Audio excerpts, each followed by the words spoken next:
From movie screens to TV scenes, movie reviews and everything between.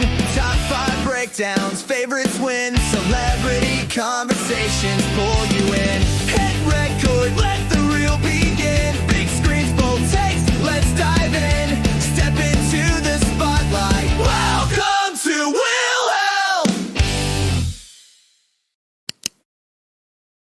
What's going on, everybody? Ben Beck here, your host of the Wilhelm Podcast. And today I've got a guest joining me who many of you would probably recognize, and someone who I've had the opportunity to share the stage with a little bit last year. And I say a little bit because that's a story all in itself that I'm sure we're probably going to get into when we dive into the conversation. He's been a part of pop culture for decades, his work on screen to his music, and now he's stepping into a new creative venture chapter behind the camera with a brand new short film project, which is the main reason why I really wanted to talk to him today. Without further ado, please welcome to the show, Ryan Lambert. Hello. Hello. How you doing? Hello. Hello. Very good. Very good. How are you? How are you? Good. So before we get into everything else, I want to touch on that little story about the panel. Because I had the opportunity, in Marlborough, Massachusetts, TerraCon last year. It was the only panel I had for the weekend because I, as a programming manager for the show, I try not to hoard, as many panels as I can to give other moderators a chance. But I usually get to pick the one that I want. MonsterSquad was the one that I wanted with you and Andre and Ashley and the rest of the cast. And it was the only panel I had for the weekend. There were so many people looking forward to going to that panel, including other staff members. And wouldn't you know it, about 20 minutes into that panel, we have to shelter in place because of a tornado. Yeah, I remember being up. I remember someone rushing in and saying, "Okay, everybody, don't panic. You never know, but there's a tornado." And I'm like, "Is this guy insane? What's happening? There's a tornado here?" Yeah. Okay. Also, I think when they rushed in, I was personally in the middle of a story. I think you were, yeah. And I was like, "Excuse me. Please don't interrupt me. I'm telling you, there's a punchline here." Yeah, that was definitely a first for me. I'm sure it was probably a first for you guys as well to have to shelter in place during a panel. Well, I mean, not just the first for the panel and on us as a group of actors and filmmakers, but also we're from Los Angeles. That doesn't really happen here. I mean, we're kind of scattered a little bit, but definitely have never experienced being anywhere near a tornado. So that was fun. Yeah. Well, I mean, it was an interesting opportunity because, ordinarily if moderating a panel, I get to spend about 40 to 45 minutes with you guys on stage. But because of that whole situation, I got to spend a little more time with you guys because I was with you as we were all sheltering and hanging out in that area of the hotel. So, and I'm in an interesting situation because I'm spending a little more time because I'm acting as a staff member and I'm making sure they're okay and everybody's comfortable. But I don't want to make it feel like I'm intruding on their conversations because this is kind of their time and such. So it was a very interesting situation, but we got through it. So much so that, in fact, we had, I think it was, I don't remember what they called it, like TwisterCon or something like that. And yeah, TwisterCon. Well, they made or Terranado, something like that. Terranado Con or something like that. Yeah. Yeah. They made magnets or something. I think I still have mine. I still have my magnet. Yeah, because I remember coming to, I got a group photo with you guys the next day, and I handed all you guys those magnets. And yes, that's right. Yeah. Yep. So it was a great situation. It was a very interesting situation, but you know what? Hey, everybody got through it. There's first times for everything, and that was definitely wonderful. Funny. I mean, it was interesting. I mean, the funny thing was the panel was in the hotel away from the convention center. So, the convention center had its own drama, and then everyone in the hotel had our drama, but there were other guests that weren't a part of the convention. They were just there, like families. And I didn't know. And I'm saying to people we're all getting in the basement. Let's go. Come on. Trying to be I'm in the squad, I'll be last down into the into the basement, whatever. And this mother said to me, "Don't talk to my children that way. You're not the boss of them." And I'm like, there's a tornado, and I just kind of want to watch you go twirling into the sky. So I tried to save your children, but because I think there were like kids that were in the hotel pool that just didn't want to leave the pool. Yeah. It's like, okay, they were like, in their bathing suits. They were like soaking wet, and they were like, "What are we doing, mommy?" Yep. I'm like, "You're about to die." Yeah. But you know what? Like, even still, like when you look at the situation, because you're right, the hotel was separate. So we had our situation going on there. And then the convention center, which was just down the hill, had their own. In sharing stories afterwards, like definitely had the better situation because we were in a hotel. Yeah. They had to go to the basement of a convention center, which is nothing but like equipment and chairs. There was no air ventilation. I almost went to my room. I'm like, I'm just going to go to my room. If we blow away, that's fine. But like, the only thing was that when I got back, because we were like kind of sitting near Linda Blair and Cassandra Peters, Elvira. Mm-hmm. And they were telling us stories like we were like huddled together downstairs. I'm like, well, that would have been fun. Cuddle up with Elvira. That would have been much more fun than cuddling up with you. Sorry, not to, No, I trust me, you guys getting the opportunity to do that would have been, it's similar to the situation of how, like, I look at it like I got to spend a little more time with you guys because of that. Yeah. That would have been like, well, you would have got a little bit more time with them, at the same time. But again, it was an interesting situation. We got through it. And I have the footage of the panel because we record all of our panels, and I haven't edited it yet, but like, I'm still sitting on it because I'm trying to come up with like a clever idea to try and edit it and put it out there. And part of me wants to put like the black screen with the red scroll at the top, like the team had to reassemble to stop the forces of evil once again. Do it. So I'm still sitting on it. I'm going to do it at some point just so I can release it. That's funny. But yeah, like again, I don't want to spend too much time on MonsterSquad because of the fact that, like, again, I brought you on for another reason, and it's something I really want to talk about. But in prepping for that panel and getting ready for this conversation with you, I didn't realize until recently, I can't believe next year marks the 50th anniversary of that movie.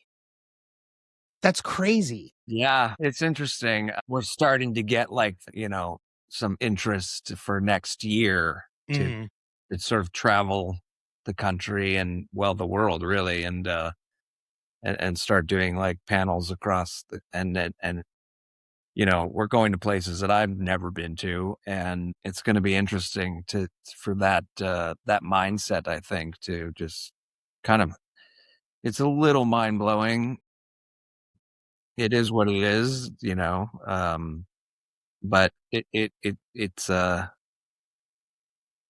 it's strange. It doesn't really seem real to me. Like it's not as if like, it seems like, oh, that was so long ago, or like that happened yesterday or whatever. It just feels like that was a completely different lifetime, a completely different world. I don't think a lot of people understand that. Also, the other fact is that, obviously we all know, like, this thing kind of bombed when it came out. This movie kind of just tanked. Like, it was only out for like a week, and then it kind of just went away, and we all kind of went our separate ways, and that was the end of that. And it wasn't until like 2006, I think, where we were invited to do some screening in Austin, Texas at the Alamo Drafthouse. And my first reaction was, what do you want me to do? I was living in San Francisco at the time. I was just in my band, we were just playing out. I was making records. I was touring, and we were rehearsing every night. We were doing gigs every week or whatever. And all of a sudden, some random email comes popping in. I'm like, what is this? What is it? What's this guy want? I was like, no.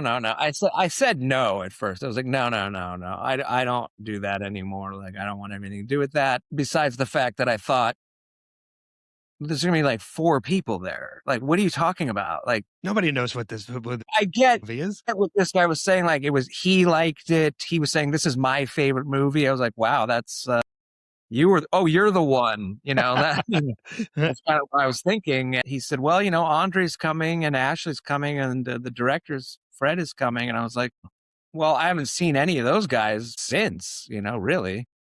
So let's, okay, sure. Yeah. Free trip to Austin, Texas. Cool. Little bit of reunion with some old friends. Yeah. 7 people that are going to be there. No big deal. And yeah, I got there. It was 2 sold out nights. I think it was like Easter weekend or something. So it was like, what the? This is insane. You can swear, it's fine. And it just, from there, it just snowballed, it turned into like going to convention. I mean, the first convention I went to was in like New Jersey, I think. Yeah, New Jersey, Cherry Hill, New Jersey. I know exactly what show that is too. Yep. Yeah. And they said, here's your table and go. And I said, and go what? And do what? And like, sign your stuff. And like, people are going to come and say hi to you. I'm like, what stuff? I'm like, do you have stuff? And like, I looked at Andre, I'm like, do you have stuff? He's like, no, I don't have anything. So like, we were basically signing napkins, just to give them something. Yeah. Have anything. Yeah. So we didn't have anybody helping us. I had like an envelope, like I didn't know what to do. Years later now, it's like, we love going out and meeting people, and to the point when we, Andre made a documentary about it, Wolfman Cards, and it's fascinating. It's fascinating how the amount of fans that are out there that were just hiding, at least from me. I had no idea. So now it's like, whoa, this movie actually is kind of cool. Yeah. Does it still kind of like blow your mind a little bit to know how much people love that movie, or have you kind of grown accustomed to it now after the past couple of years of kind of seeing it and experiencing it? Yeah. Still blows my mind. I love it. I mean, I wasn't embracing it as much as I do now because of the fact that I hadn't really done anything myself for a while in that world. Mm-hmm. So to be kind of thrown back to the wolves, as they say, it took me a minute to find that feeling inside, to embrace it the way that I have come to understand what it is and how it changed people's lives, I guess, in some weird way. I don't, like the stories about, I get it. The stories about like how I started my own squad when I was a kid, and I wanted to be Rudy, but I was really Sean, or we all wanted to be you, but there was no way that was going to happen. And I was like, that wasn't me. So, like, hey, believe me, if a werewolf came into my apartment right now, I would be flying out the window. Not to burst anybody's bubble, but if we're in a room together, I would hope that you would do something about that, and I'll be the one that's running away. So that you don't have to. Like, you don't have to become... let's say I've already done it. Okay, here you go. Your turn. Yeah, it's... I love that. It's your turn. I've been there before, But yeah, wow. I love the fact, too, like, even going back to TerrorCon last year, like, I instituted something as when I stepped into programming manager position for that company, I instituted a viewing party. So we'll take something related to some of our guests and we'll do a screening of a movie, usually the day before the show. And it's kind of like a team building thing. And that TerrorCon, we did MonsterSquad because obviously it was the one that we related to the most, the one movie we loved the most out of all the guests that we had. And it was so interesting to me as well, because I've seen the movie a number of times. We had so many staff members come and volunteers come who had seen the movie the number of times, same amount, if not more. But there were still people coming to that screening, volunteers and staff members who had never seen the movie before. So even after almost 40 years, there are still people discovering the movie for the first time. Yeah. And I find that so incredibly, I guess, amazing. Well, one of the things that I always find funny is being out in the public within that environment where, basically it's MonsterSquad. I call it MonsterSquad time. It's MonsterSquad time. It's time to go out and be MonsterSquad guy. Like we'll be sitting at like our table at a convention, and you're watching a lot of people walk by all day, And most people are like dressed as Freddy Krueger or Jason Voorhees or Mike Myers or Elvira, whatever, You'll see someone walking by like with a, like a Freddy shirt, say, like Nightmare on Elm Street shirt. And then there's another guy that walks by with the Monster Squad rules or the Stephen King rules shirt. And then the other guy goes, "Oh my God, that's a great shirt." And the other guy goes, yeah, I love this shirt. It's my favorite shirt. And he goes, "Yeah, it's Stephen King does rule." And the guy goes, "Oh, you don't know. You don't know what this is. You're not in the loop." Because, that guy's wearing a Freddy shirt. We all know that. Yeah. The guy's not wearing anything like, you're like, what the hell is that? Yeah. But people still, you're like you said, like are still discovering that film. And that is just, and it just keeps snowballing. It just keeps going. I always use the word snowballing, but it's just, it does. We thought like, all right, couple years, 2 years, 3 years, and then that's it. And it's still like, here I am talking to you, and we're going to go out next year for the 40th, and it's still rolling right along. Yeah. And you mentioned the Stephen King rules t-shirt, and it's I had the opportunity to get you guys to sign. Everybody from the panel signed the shirt, and I have, within my studio and my space, I have so many things on the wall that I don't really have room for much stuff anymore. Like my walls are full, but I made sure I made room that when I got that shirt back, it is framed with the group picture that I took of you guys. And I made sure there was room for that on my wall. Awesome. And it is hanging because, it's that nostalgia of it all that.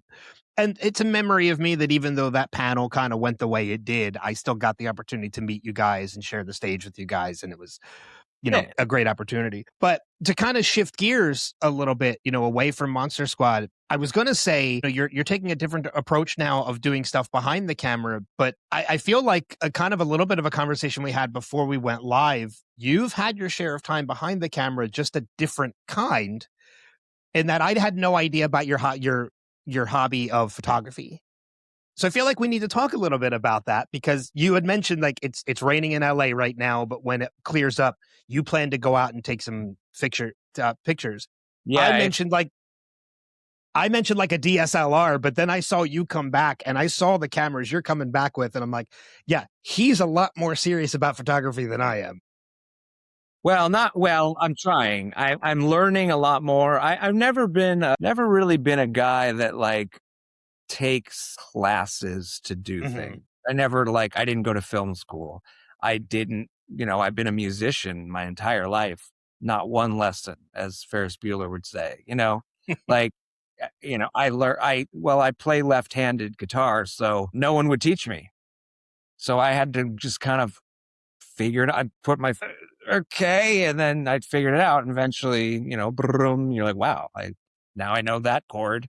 Now let's go on to the next chord, and eventually, 10 chords, and like they say, 3 chords in the truth. There you go, you wrote a song. So, that's what it came down to. I can't like Eddie Van Halen, but like I can write music, and then I have my band, and then they know how to do that. So yeah, I'll bring like a song, and then we'll all put it mishmash something together, and it comes out as a song. So the same kind of for me goes for this new hobby that I love is I'm learning about film and cameras and different types of film for different types of camera, and what each camera does and what types of film each camera. I have like, I just brought a few over. This is kind of like the one I like to use a lot, which is like this Holga. It's a 120N. So it takes this, all my cameras like are film. Like you bust this open, and then you have to like twist the film in, and that was half the battle for me. It was learning how to do that, because I don't have the teacher. I didn't take any photography classes, even in junior high. I didn't do that. I'm starting to learn on, and I'll do a lot of research, like as far as like my own books that I'll find like at used bookstores and things like that. I'll read about like, sort of techniques from the 60s or something. And like this camera's kind of old. This one's a newer model, but like it's an old kind of camera. And so you can do really crazy things with it. Like you can like hit the, hit the shutter button and leave the shutter open and then close it and then do it again with this camera. And then it kind of, you don't know what's going to come out. You have no idea. Yeah, what's going to what like the open exposure, I think it is. Yeah. Yeah. You can double expose that. So like, that's kind of cool. And I just put, well, let's see. This is a Hawkeye Instamatic R. I don't have any film in here, so I can open it right now, and this is just this is a dummy cartridge, but it's these kind of cartridges. Yeah. You kind of just, and it's got like a flash you can put flash bulbs on the top, and it's just kind of like that. And, just click it and shoot. And who the hell knows what's going to happen? But, you put like different things in, like this film is, this is like old Kodak Tri-X pan. This is 120 film. It's expired. So this could suck. I could get this back from the lab and they're like, there's nothing on here. And I'm like, great. Cool. But at least you tried, and this is the weirdest. It didn't go to waste. This is the oldest camera I have. This is a Falcon miniature. This is from like the 40s. So this thing is really crazy. So like open, it's just like, spool it, goes across. And then, and then you look in these two like windows here and you kind of like turn it till like it says 1, 1. And then like you take the picture and then you move it. And it takes forever to like move it. Then two. You're like, wow, cool. So I just gave a lab some film that I put in here. And, I don't know what's going to come out. We'll see. We'll see what's going to happen. I find this type of film, and I'm really excited about this one. This is 110 film. This is, I don't know if you can see that, but it's Lomo and it's purple. Yeah. So this is the stuff that's in my camera now. And this is the stuff I'll go out in the rain later on and I'll shoot. I live like on a hill, so I'm going to go up the hill all the way and I could see all of Los Angeles. Mm-hmm. So like, with the rain and like it's perfect lighting for that. Who knows what's going to come out? I could see the Capitol Records building, so it'll be all lit up, but it'll be purple because of this film. So that's kind of what I'm doing. So it's a purple tint that it gives the film because that's the purple of it. Okay. It's so interesting to hear you talk about this because one, like I can kind of hear, even though you're not trained in it or, you're self-taught in it, you can still kind of hear your passion in talking about it, which I find so intriguing, and it always draws me into conversations like that. But I love the fact too that you're getting into it because to me, it feels like, film photography is a very dying art. Yeah. You don't hear about it much anymore. Everything's digital now, but there's still something classic and timeless to that old film. Like me, I wouldn't even know where to buy the film for cameras like that. Well, living in LA, it's a little easier, but like, this I got on Amazon. Okay. So it's still available. And this is a newer film, so this is going to come out. This is a Lomo. I wish there's a camera that I really want. It's like a Russian camera called Lomo. It's a Lomo camera. I really want one of those. That's my next like sort of purchase. If I can find a good one that's in good working order. Because a lot of times I'll go on eBay or something and I'll look at one and it says, for parts. I'm like, okay, yeah. I don't want it for parts. I want the actual camera. But that's not going to happen. I want one that just is put together and I can put film in and click it. But I think a few times I've fucked up the film and I've reeled it in and know that it got exposed. Mm-hmm. I'm like, this is not going to work. But I tried it, and that one of those rolls is at the lab right now. So never know. Hey, if one image, the other thing is like I'm not trying to like take. I always say this, like I'm not trying to be a photographer. Like I'm not trying to make this a career job. You know what I mean? Like it is maybe a little bit more than a hobby because I'm trying to do something with photography, but I don't care what it looks like. In fact, the crazier it comes out, the more I'll be happy, Yeah. So it's not like something original. Position on this. This is brilliant. Like, someone was saying, you can't shoot like that. And like, who made that? Why not? Who made that rule? I thought this was art. Yeah. I mean, Art is that's subjective. like It's anything. whatever. Yeah.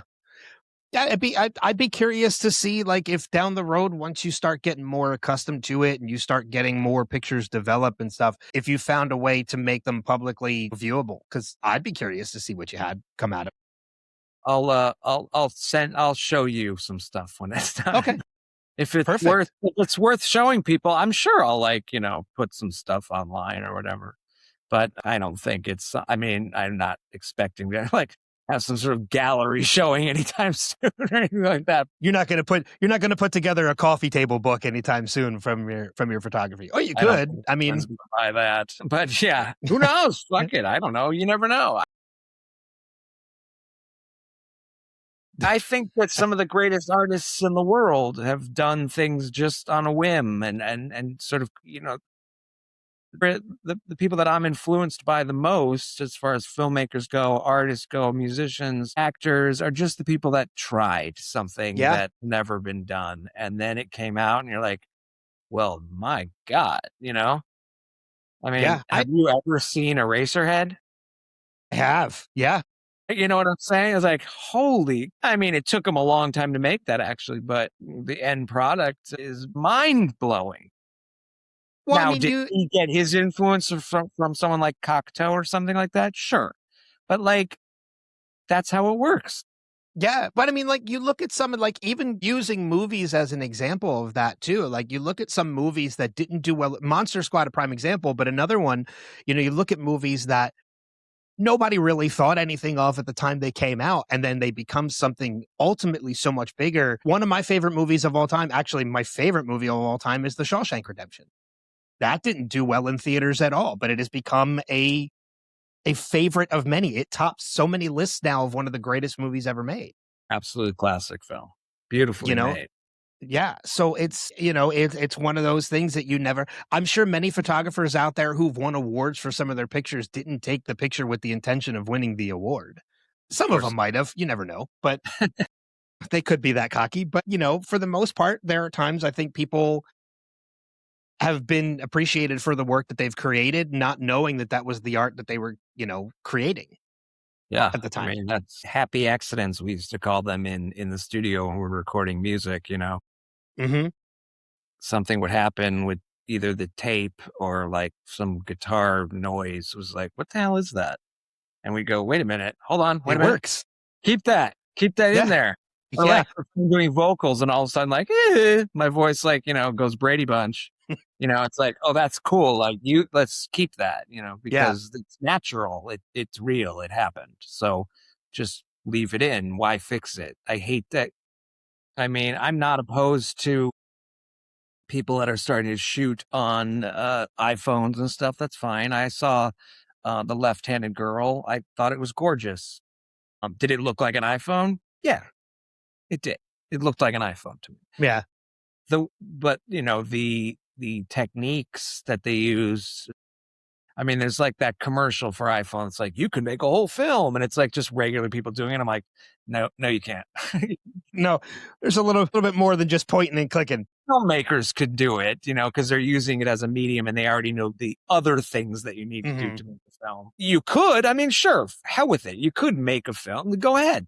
Give it, it's probably going to be great. I don't know. But does it look great yet? I don't think it's 100% there where you can use that sort of digital medium to do that. But I'm not opposed to things like that. Like I remember listening to David Lynch and he goes, I'm never going back to film ever again. I love digital now. Digital's my new, and then he died. But so, we get too many digital projects of his, but rest his soul. But yeah, right now, because I'm starting out on a new adventure behind the camera, let's start it out the way it started. Let's go back. Let me go back to the beginning as well and see how it instead of starting with modern technology, let me go through the process to get to that modern technology, and then we'll go from there. But I want to see how it worked before people could just hit a record button, and if they didn't like it, they can delete it right then. And so that goes like photography. It's like I took the picture, there's no going back. That's it. Yeah, the picture's done. I can't go burn back it. and I can burn the picture and throw it away and no one can ever see it. But like right now, if I take a picture of my phone, I can just go and delete it and it's gone. Or it goes to the cloud or whatever. or but no edit it or see it. Who knows? yeah, where put something over it. Yeah. I'm old. But I'm so glad that you brought up, the going back to how it started when it comes to the film, because let's talk about, the short film project that you have coming up, because that is one of the main things I really wanted to talk to you about is, you are stepping into this new position. Have you directed before this, or is this going to be your first time directing as well? I've directed before. I think I was about 10. It was in my bedroom. Okay. Like, you're So it's been a standing bit. over here, and then you come out of the curtain from over here, and then we charge like 5 cents to come in and watch our little ghost story. You come out of the closet, whatever. No, I've never directed anything film wise behind the camera. Okay. So what's first kind of pulling you in that direction now? It's just is this something you've wanted to do for a while and this is your first opportunity, or is this just a new venture you want to try? I think just being sort of, whether being in the business or being a fan of the business or being a fan of art in general, just all around, I'm always watching and viewing and looking and seeing and being inspired by. And yeah, so music has been a huge part of my life. You know me from something that happened when I was, 15. Mm-hmm. That was 40 years ago, whatever. So, I did that. I love acting. I love being in front of the camera. I'll do that until whenever. If you want to give me the opportunity, I will. I always tell directors when they come to me and say, I would love to work with you. And I always just say, just tell me where to stand. Mm-hmm. I'll say, give me the words, tell me where to stand, and I'll do the rest. So sure, I still want to be in front of the camera as well, but I've never been behind the camera in this capacity. And I feel like it's time to have fun with something else. Mm-hmm. Yeah. And am I just going to keep doing the same thing? Am I going to make another record? Am I going to be in front of the camera? Am I going to, I tried that. I stink at that, but I'll leave that to, yeah, I think this is something that I can do. I think it's not something that I want to do. It's almost something that I think I know I can do. Mm-hmm. So in that sense, I'm just going to give it a try. I'm not promising a rose garden. I'm just saying, I'm going to, for my own personal, artistic, creative brain holes, I'm going to give it a try. I just want to see what it looks like. I have ideas. I have visions, whatever they say. And I'm going to give it a whirl. I'm going to give it a try. Well, that's how anything, any idea starts, is with that idea and with that, the vision or whatever. So I applaud you for jumping into it. And I have to say that Noah Payne and the Tooth of Doom is an incredible title. And something that if I was scrolling through or looking through a catalog or whatever, and I saw that would immediately draw my attention, because I would just be curious as to what that was. So where did that come from? Where did the title come from? Just yeah. Well, I don't normally just kind of blurt out what things are, where my inspiration. You don't have. Yep, you don't have to. It's fine. I will say that I had a very traumatic experience with an abscess tooth. Gotcha. Okay. Yeah. I think that's more than enough to kind of understand where your mindset might be with something like that. I will say what I'm seeing is probably not what people are expecting me to do. Mm-hmm.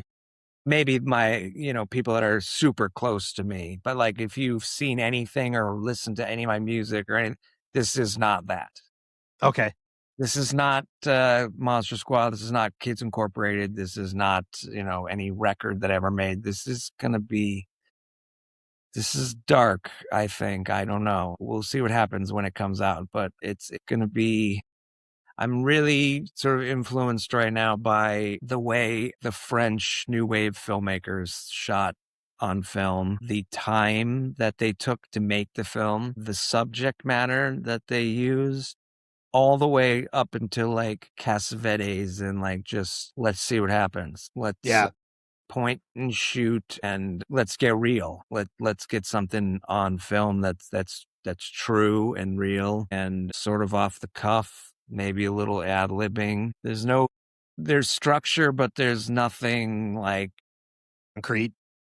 I think if you read the script that I wrote, it's probably not exactly what you're going to see. It's more like a template for me to use and my crew to use to make what we're trying to achieve. I don't think it's one of those things where like sometimes you see like the script going by and then like next to it they show the footage of the film that they shot. It's like, wow, it's exactly the same. It's not going to be. It won't be that. This is like, here's this scene. It's probably like maybe going to be a 20-minute film and it's like a 9-page script. So I know what I want from these 2 lines, but like in a normal capacity, that might be something where they do the count. Like, so these 2 lines, that's 30 seconds or, and to me that line is 2 minutes. Yeah. Yeah, it's sort of like along those lines. And I think you and I have kind of implied it in the conversation, but we haven't come right out and said it yet. But you're shooting this on film. You're going back to, the very beginning. Like you said, you're going back to how you want to do it, how they did it originally. This isn't going to be digitally shot. You're shooting this on film completely. So are you anticipating what some of the challenges of that are going to be? Like, I know, like, because digital recording, digital shooting, you can usually do as many takes as you need to. But for something like this, obviously with film, that's not going to be a possibility to do something like that. So how are you preparing kind of for like the challenges of doing that? Well, we're sort of making sure that we have at least enough rolls where we're going to shoot on 16, on 8, and something called a PXL 2000. Okay. Which isn't film. It, in the sense that you're thinking, it is a toy from the 80s. It was made by Fisher Price. Is that like a Viewmaster? No. Okay. It was like it's a camera and it records everything onto cassette tapes. Okay. It totally was a piece of crap. It bombed, like no one bought it. It was awful. And then it somehow like made a resurgence with like independent filmmakers. I know that Richard Linklater used it in his first film, Slacker. A lot of skater videos are made with this thing. It looks super grainy and shitty and whatever. And I'm using it for a very specific thing. I'm not trying to use it in a sense that it's sort of just to use it, Yeah. I know why I want to use it and what I want it to look like. Mostly it's 16 on 16. So we're just making sure that we have enough real, but yeah, like you said, it's I don't know if we're going to do a lot of rehearsing, but I think what we're going to do is, talk about what this is before we start rolling. So, all right, so this is what's going to happen here. And you got about this much room. Don't go outside the whatever. And like, this is you. And you got about a minute. Go. Yeah. Yeah. The other thing is well, I don't know if I'm like revealing too many secrets or anything like that. One of the things that I love about watching old Godard films or Truffaut or Agnes Varda is like, and even Fellini, there was no sound. They didn't record sound while they were shooting. So everything was done in ADR afterwards, which means that it's more about like what you get emotionally from your actors than them actually remembering dialogue. Mm-hmm.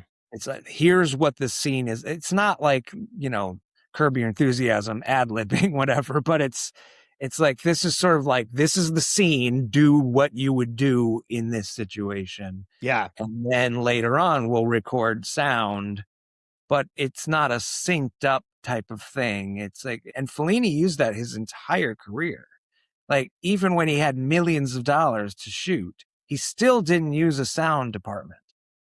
He did all that later because he just wanted the actors to make the scene emotional instead of worrying about what they had to say according to the pages that were in front of them. Yeah. So this is sort of going off of all that that's the inspiration that I'm going for. Now I could say, like, I'm also doing it because it costs too much to do that. The 16 camera that we're using, I mean, it sounds like a helicopter. No, like, yeah, you can't use sound because it's mostly what this camera was used for was like war footage kind of. mm-hmm. It wasn't meant to record sound, so it doesn't have that sort of technology built in to the camera, or the film itself doesn't have the capacity to carry sound. So we're doing it that way too. So it's and this is what I mean by, like, don't expect that, this isn't, I'm not making, like, and I'm not in it. That's the other thing. I want people to know, like, I'm not in this.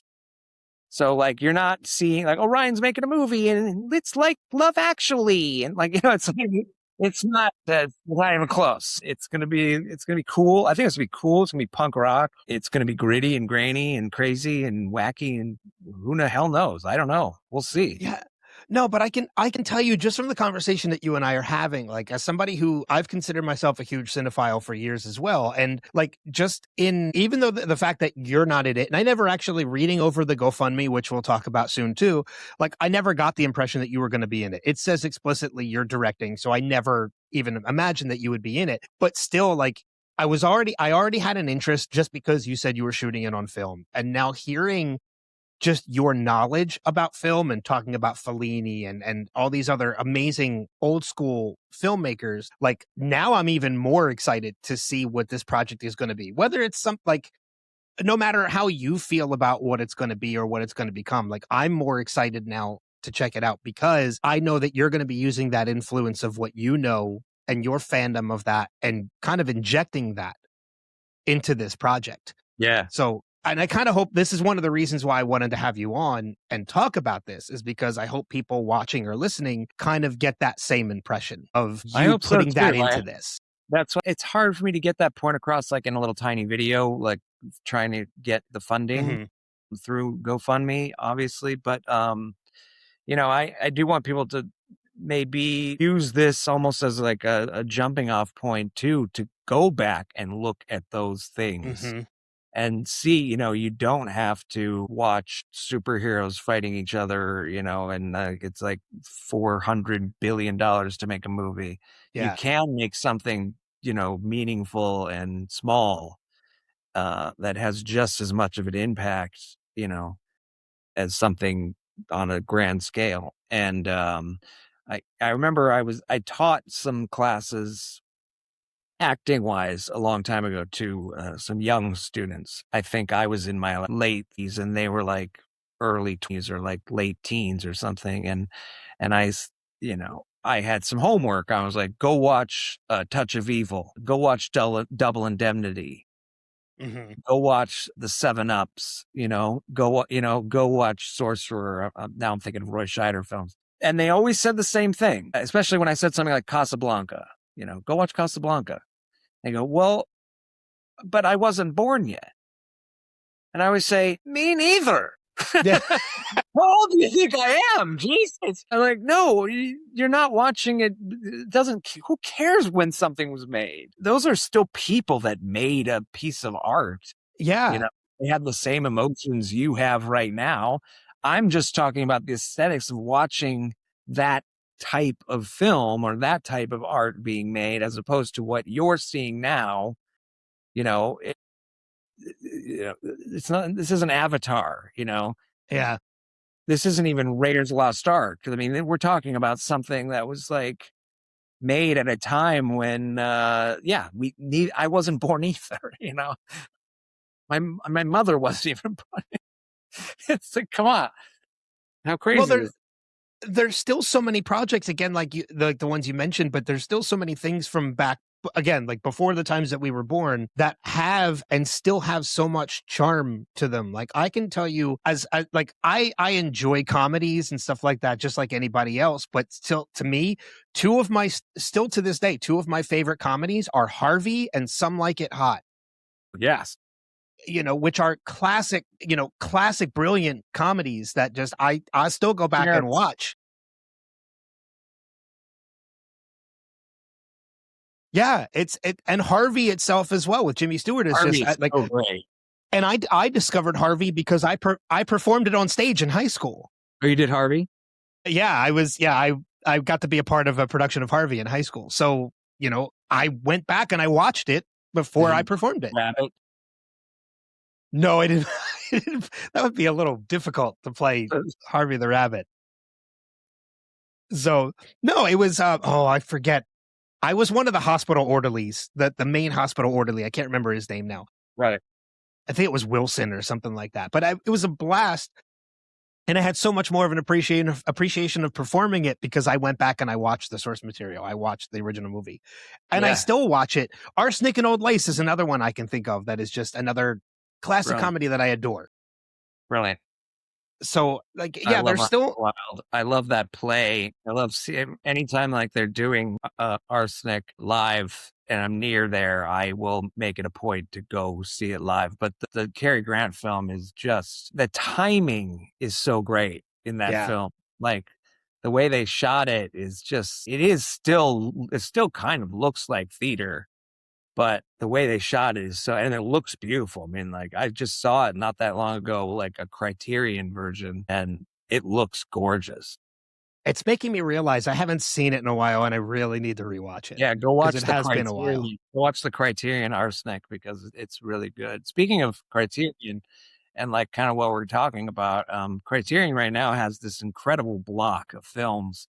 It's just called Stunts. And it really is like more like about like actors that did their own stunts kind of thing. Mm-hmm. So you've got Ben-Hur, you've got Gone in 60 Seconds, like the original, like the original Gone in 60 Seconds. Yeah. Garbage, whatever. But like the original, I watched that film and I had seen it before, like a long, long time ago, not really knowing what I was seeing, but I went back and I read the story of that film, like how they made it and the guy who did it. And it's like freaking fascinating. What was a nutball? I mean, he actually died making the second one. See, I didn't know that. Yeah, he like a water tower fell on him or something. It was crazy, but like they did, that block of films has Death Proof in it. It's got Gone in 60 Seconds. It's got Face Off.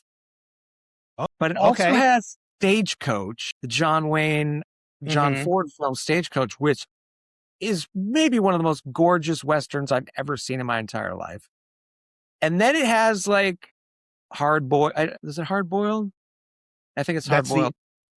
It's not John Woo. Yeah, it's John Woo. Is it John Woo? Okay, yeah, Hard Boiled. And it also has 2 Buster Keatons and a Harold Lloyd film, Safety Last, which is the one where he's hanging from the clock. From the clock, yeah. And then the Buster Keatons are Steamboat Jr. and the General. Okay. And I'm like, wow, these are in the stunts block. Right up against Gone with 60 Seconds and To Live and Die in LA and Face Off. And I'm like, see, this, besides Criterion being badass, it's like what they're showing you really is like, no matter what time it is, and no matter when you're watching a film or when that film was made, there's a through line through all of film. Mm-hmm. Whether it's the emotional aspect of it, whether it's the stunt version of it or anything. I mean, like I watched them all now. I watched all the films in that block. And I usually watch 2 a day. I usually watch 2 films a day anyway. But like in this block, I was watching 2 films, but I kind of mixed it up. So I watched The General and Death Proof in one day. And then I watched Stagecoach and Hooper, the Burt Reynolds film. Yeah. Like within the 4 hours that I watched those films back to back. And you would say like, oh, well, that's crazy. They're so different. It's like, they are zero different. They're both funny. They're both very stunt oriented. I don't know, man. People like have this weird aesthetic of like film and what it's supposed to be and what they're supposed to be watching. And I love it all. I just really do like love the entire umbrella of cinema. It's like the full gambit of filmmaking and all it's of it. just Everything. I will watch, but the thing is, I'm talking like kind of like a little pretentiously about like cinema, the word, but like I will watch. Like the other night, I watched. I was one of the block. It was something from that block, but then I watched like The Handmaids with Sydney Sweeney and Housemaids. That's it. Yeah, and Yeah. I'm like, I just want to watch something that is, I don't know. And then I was like, this is a Lifetime movie. But at the end, I was like, I watched the whole thing. And at the end, I thought the ending was kind of funny. I thought like, wow, that's a film. I watched a movie. It's a film, it's still, so it's like, it is objective. There is whatever you want to watch, whatever you love, but also like, give this a try too. Yeah. Also look at something that maybe you don't know you love. And then you watch it and you go, holy crap. Well, it's like even like right now, like every year for this podcast, I do a Oscar prediction episode, usually the week before the Oscars. So right now, like I'm in the midst of diving into all the nominated movies. And I try to watch as many of them as possible. Everything from best film all the way to international, documentary or documentary short films and things like that. And I love how even with those, they kind of run the gambit of differences as well. Like even last night, I went to a screening of it. So I saw it on IMAX when it first came out, but I rewatched F1 last night just because, every once in a while you need that it doesn't have to be like Eraserhead or something like that. It could just be like an unplug your brain. I'm going to watch people drive fast. It's not. Yeah, no, that's exactly what I mean. Like, it's amazing.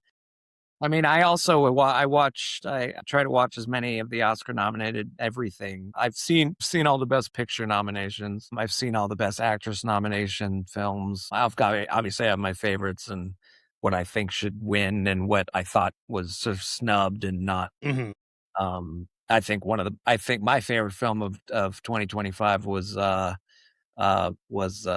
Linkletter's film about the making of Breathless, which was Nouveau Vague. Okay. I mean, it's on Netflix. Go watch it. It's there. Yeah. You can see it. It's beautiful. He made it in the style. He made a film about Godard making Breathless in the style of Godard making Breathless. I don't know how. That's the only way I could think of it. What's that one called? Because I'll definitely check it out. Because it's not one I've seen. It's Nouveau Vague. I mean, it means new wave. Okay, in French. Yeah. Of the movies though, and you don't have to answer it if you don't want to, but of the movies that were nominated for Best Picture, what do you think is your favorite? Shit. Because I have mine. I have and I'll reveal mine. Mine is Sinners. I think that to me was one of the best movies of 2025. Brilliant film. I mean, PTA's film is just badass. I'm sorry. That One Battle is just absolutely like. Yeah, One Battle After Another was another one that I have a feeling that probably Hamnet's going to win Best Picture. I don't know why I feel that way. I just feel like that's in there. That's pretty high up there. That's still one on my list I need to watch.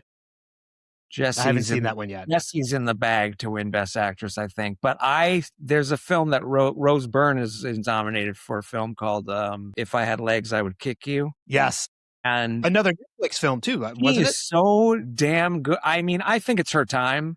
I think it's time for Rose Byrne to win. So that's my personal pick. As much as I love Jesse, like I feel like Jesse's going to be around for. I'm one of those guys that like I have that thing where like I saw them first in that thing, whatever. Like I remember Jessie Buckley was in like the Fargo. She was in the show, the TV show Fargo. She was on one of the seasons, and I'm like, who is that? Like that's our next like big actress right there. And now Yeah. here I'm like, I knew it. Isn't that amazing though? How sometimes like when you watch things that are new and you want to check them out, you see these people before they become anything bigger. Like I can say like I had, before she became as big into comedy as she is now, I actually had Tiffany Haddish on this podcast. Like years before she became anything to what she is now. Yeah. And it's amazing to watch her career blow up to, you know, to what it is She's now. so funny. She's so funny. So it's one of the reasons why, like, anytime I have companies reach out to me and be like, hey, like, do you want to talk to this person, or this person? Most of the time I'll be like, yeah, like, happily. Like, I just want to have a conversation with this person, because you never know who they're going to become. Yeah. Right.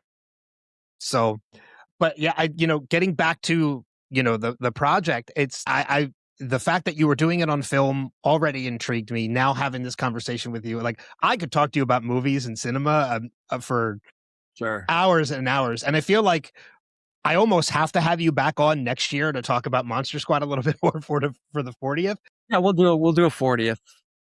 Yeah, but I want to make sure that before we go any further, you do have the GoFundMe up for the project, for the short film. And I want you to kind of let people know, like, where they can find it, what exactly the reasoning behind it is, because I feel like sometimes not enough people, they'll be like, oh, I have a Kickstarter, oh, I have a GoFundMe. And too many people read that as, oh, I just want your money. But like, for somebody like you, I know this is for a reason. Yeah, I mean, it's, we sort of like talked about it beforehand, and like we can do it like really super low budget, and it already is now still. Mm-hmm.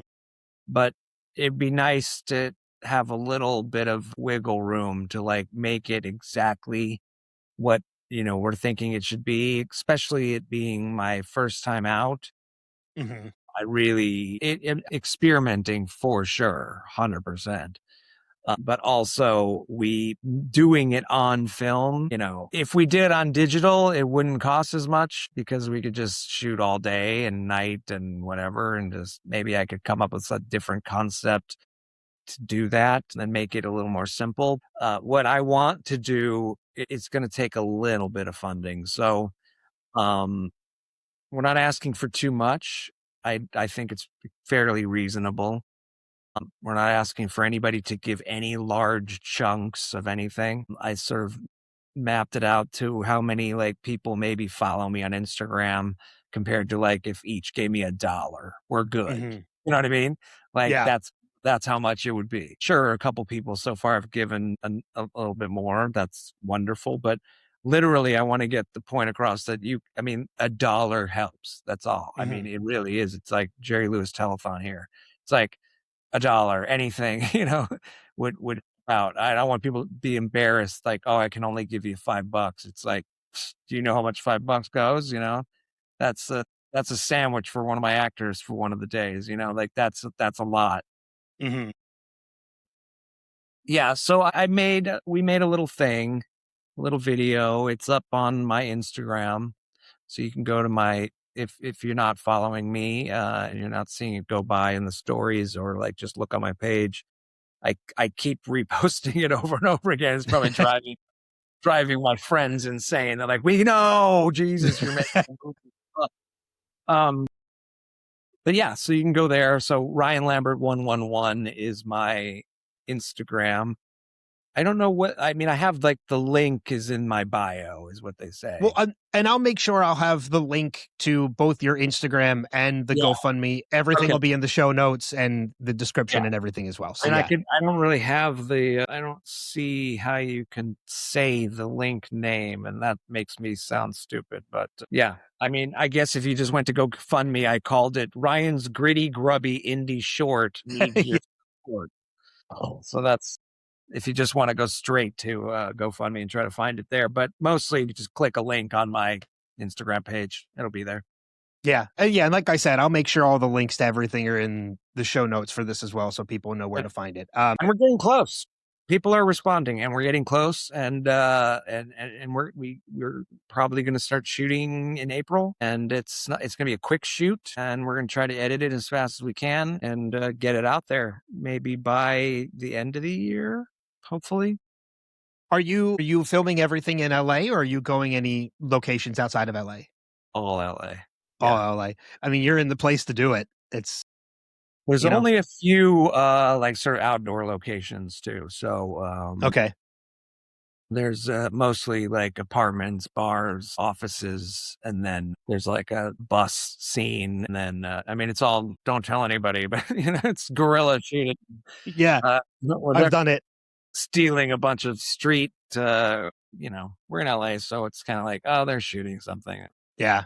I did. I was part of a production, almost over 10 years ago now, for a zombie movie that a friend wanted to do. And we had so much fun doing it. Like, it was over a year-long production, and most of it was guerrilla style. There were some scenes we did in Philadelphia where we had to have a permit. There was no way we were going to get away with guerrilla style. But for the most part, most of it was guerrilla style. And it was a fun shoot. It was so much fun to be a part of, again, behind the camera stuff. I had done extra work and things like that on like Always Sunny in Philadelphia and some other shoots, but I'd never done anything behind the camera. And it was so much fun being a part of that, and a learning experience for sure. The film sadly did not turn out to look how we expected it to be because the director kind of hijacked the editing, but it was still a fun experience. And it was, so I'm kind of envious of that aspect of that as well, of you doing this, and the fact that you're not revealing anything about the story because you don't want to give anything away, and the fact that you said it's something darker than we would probably expect,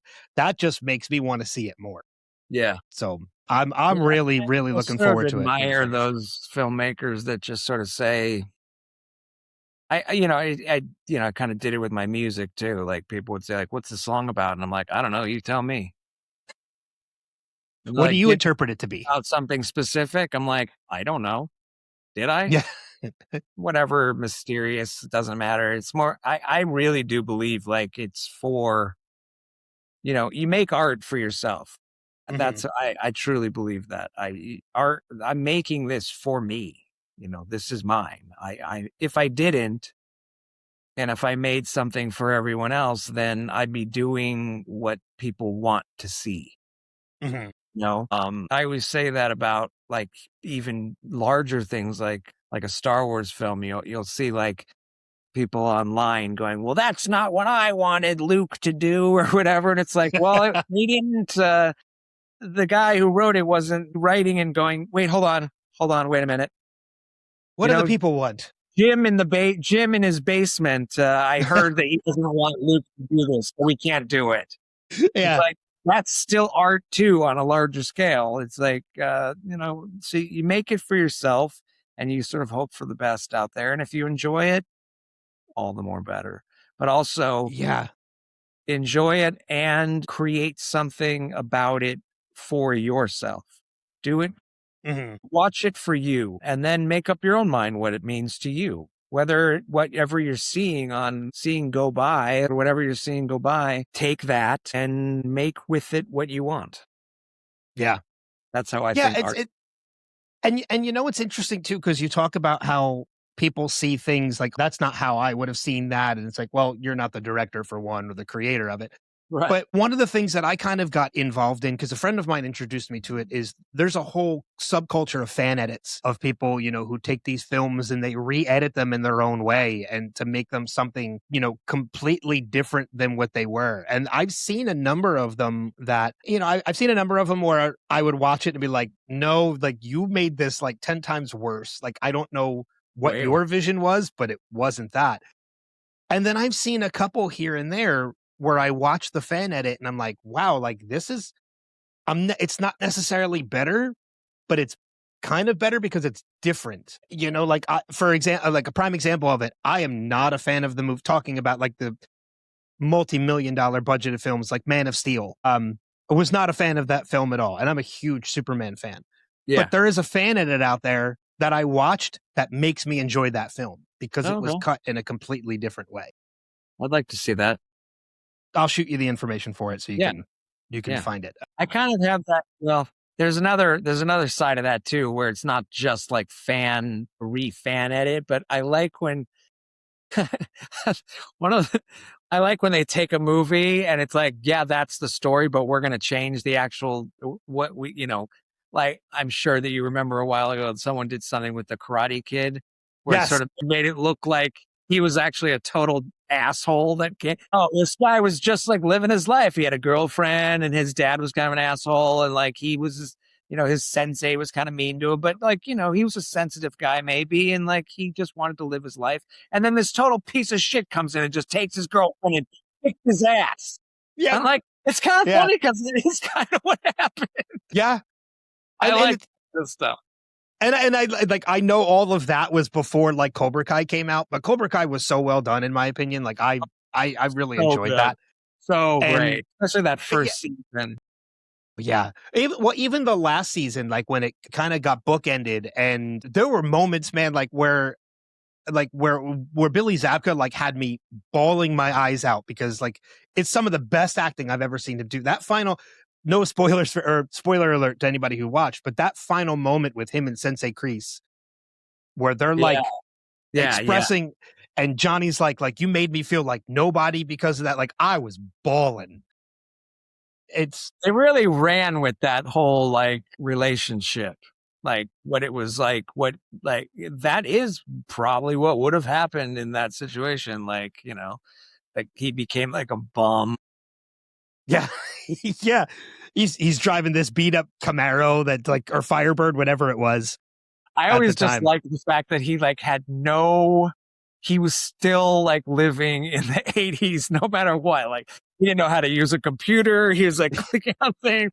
Like the dialogue was so funny, man. I thought they did a fantastic job with that. Yeah. Like, I mean, were there moments that were overly cheesy? Sure. But it played into what, Yeah. Exactly. It was, the Karate Kid is cheesy. It's supposed to. Yep. So, but yeah, I love the fact that you're doing this. I'm really excited to see it. I'm definitely going to push people to go to the GoFundMe. I haven't donated yet, but I know I wanted to talk to you first and kind of spread it. You will absolutely see a donation for me probably within the next day or two. Yeah, I appreciate everybody that just gives a few bucks here and there. I mean, we're gonna make a little thing, and I hope you like it. And other than that, I'm considering everybody that helps out a producer. That's kind of what a producer does anyway. It's like, here's some money, we'll make a thing. It's like, well, I'm just asking, people that kind of liked something that I did before that made them happy in a way. Now it's like, well, I'm going to do something else, and let's all grow up and watch some new stuff. Yeah. And see what's going on now. Do you have any idea or plans for what you want to do with it when it's finished, or are you just trying to get to the finish line first of creating it? As far as I'm concerned, I'm just making a piece of art. Okay. I don't know what I'm sure I'll show it if I feel like it's ready or if it's good enough or whatever, however I feel at the end of it. Mm-hmm. I definitely see it festivaling in some capacity. I've worked enough with some of those film festivals to know people that run them and probably could just say, here, you want to show this thing? Maybe they will, maybe they won't. I don't know. But I never sort of count on anything being other than what it's supposed to be in its truest form. Yeah. Well, I can tell you right now, like if you ever decide when it's finished, you want to show it like at a convention or conventions, I might know a guy who might be able to help you get something like that going. Yeah. Okay. Cool. So, yeah. So I was going to say, like, I had another question after that, but that kind of, you said you're just trying to get to the finish line of this one and create a piece of art. And I completely respect that. Cause I was going to ask if you had any ideas for something you wanted to do afterwards, but your mind might not be even there yet. I do have other things that I've written. Okay. So if this looks like it's looking pretty good, like we did it, it's done, it's in the can. And I mean, you can literally say that with this product. It's in the can. Yeah. I do have something else that I might dive right into right after. That's maybe a little more simple. I do plan on maybe making things a little easier on my crew as far as shooting on film goes. You know, it is not easy. It is not an easy thing. I would say, you know, it is tough to find the stock. It is hard. The camera needs to be in good shape. Mm-hmm.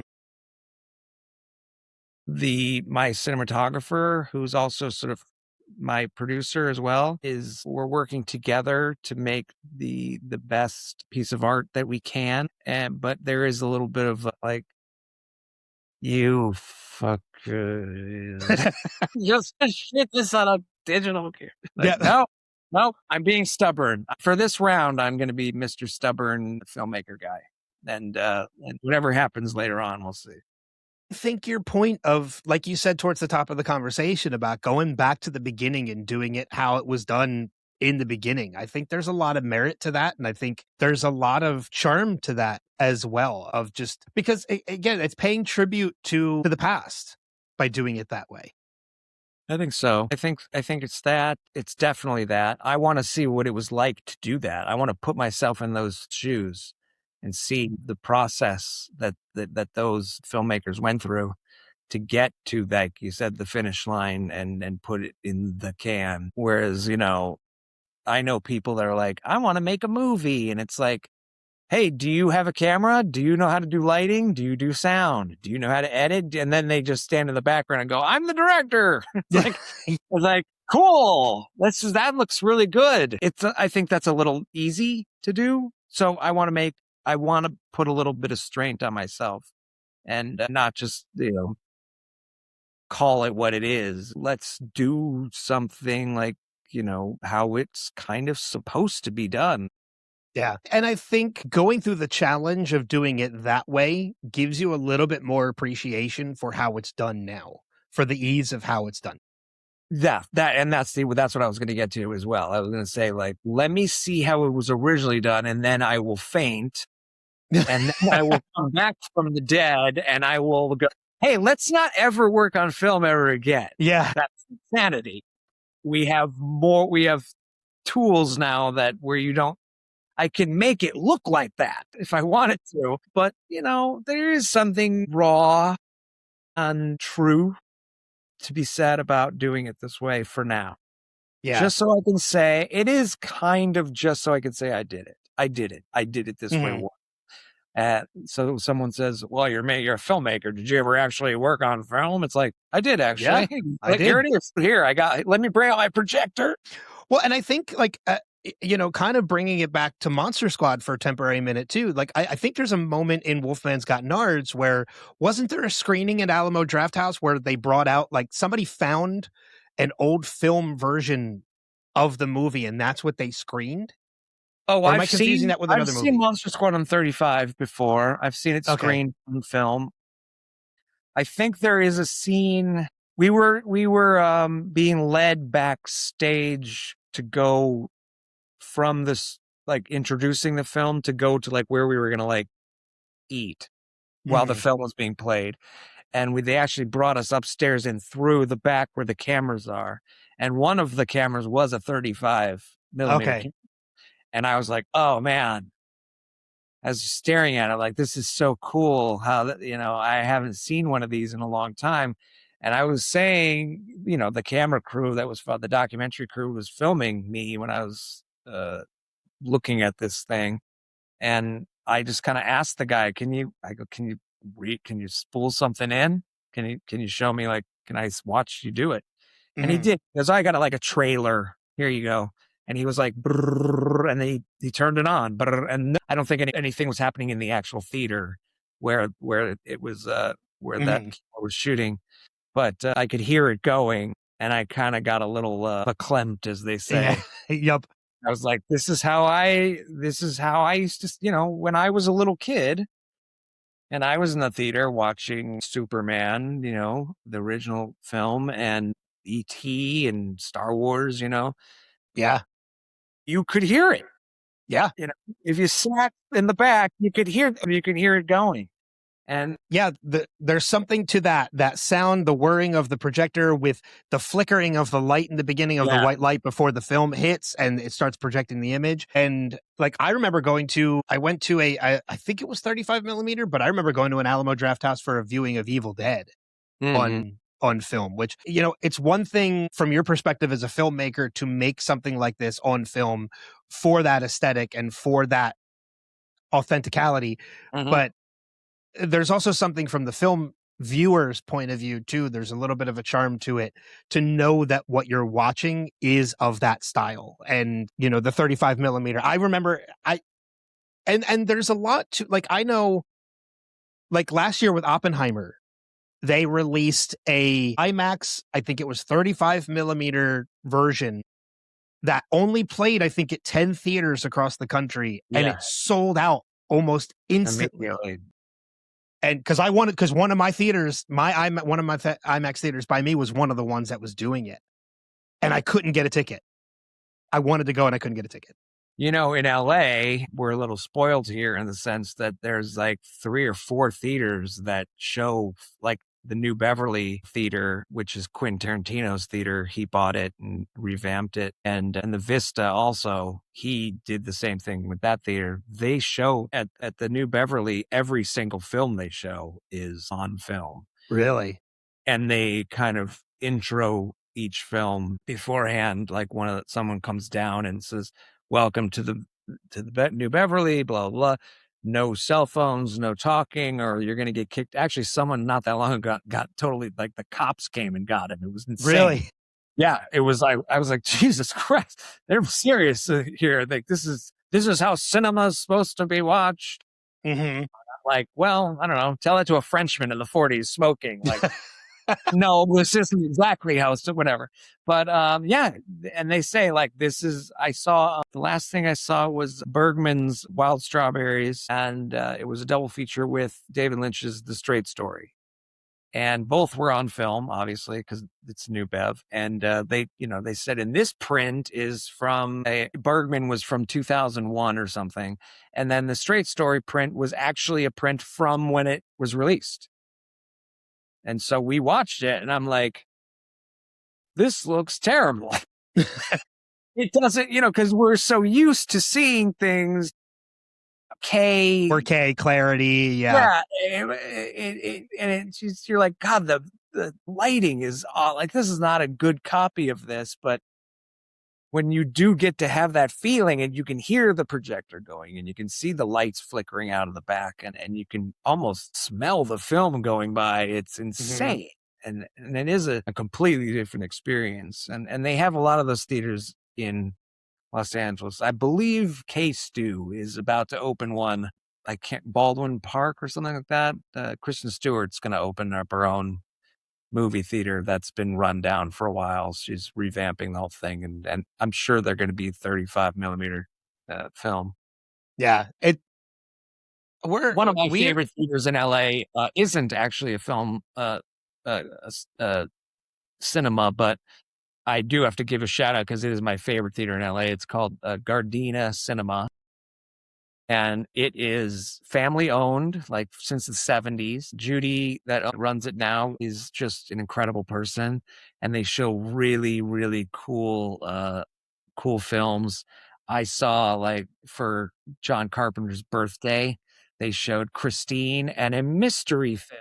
So we got to see Body Bags on the screen. Jeez. So that was kind of funny, but they show some really cool things. And I'm working out right now, as we speak, a MonsterSquad screening there. That could possibly happen at the beginning of May. So we'll be there. It'll be me and some of the other cast members. There's going to be an exclusive poster. And we'll do like an intro and a Q&A, and then we'll show the film. And I might try to turn it into like a whole, like, maybe Cinco de Mayo type thing, and we might have a punk band playing, and it's going to be a cool event. So, Gardena Theater, if you're in LA, doesn't matter what's playing there, super punk rock theater in Los Angeles, it's rad. Well, hey, if you happen to need a moderator for a Q&A panel with the cast, come on out there, man. I can hop a flight to LA and check out this theater. Yeah. And hopefully no tornadoes will come through when it happens. There might be an earthquake, but you'll be fine. Well, yeah, I haven't been through tornadoes, hurricanes, blizzards. Haven't been through no, that's a lie. I have been through an earthquake. We had one out here on the East Coast in this area about 4 or 5 years ago. Those are nothing crazy. like what you get out in LA, but well, I mean, like they're just so sudden. That's tornadoes. Yeah. Like there's a tornado coming. We don't know where it is or what. It's unpredictable, but it's here. Yeah.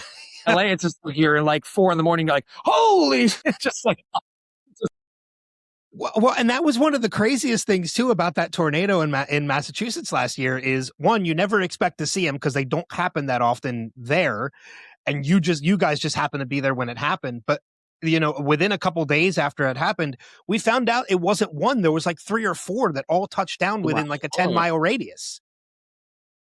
It was like this weird anomaly of like 3 or 4 tornadoes touching down within a 10-mile radius. It was crazy. But yeah, like Ryan, like again, like I could talk to you for hours about cinema and stuff, and we'll definitely have to do this again. Sure.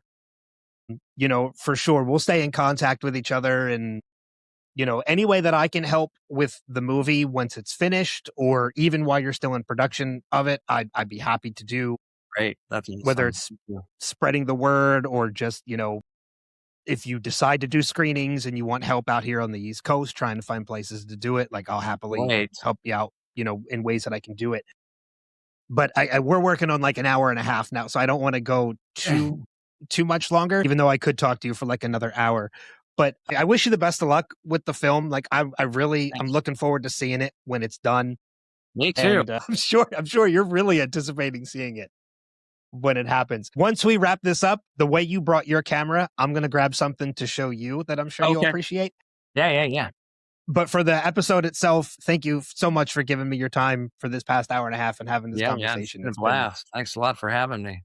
Yeah. And we'll definitely, for anybody who's listening or watching, we didn't spend a lot of time on MonsterSquad, but we'll save that for next year for the 40th. Yeah. Well, I can talk about that for hours too. So I'm sure.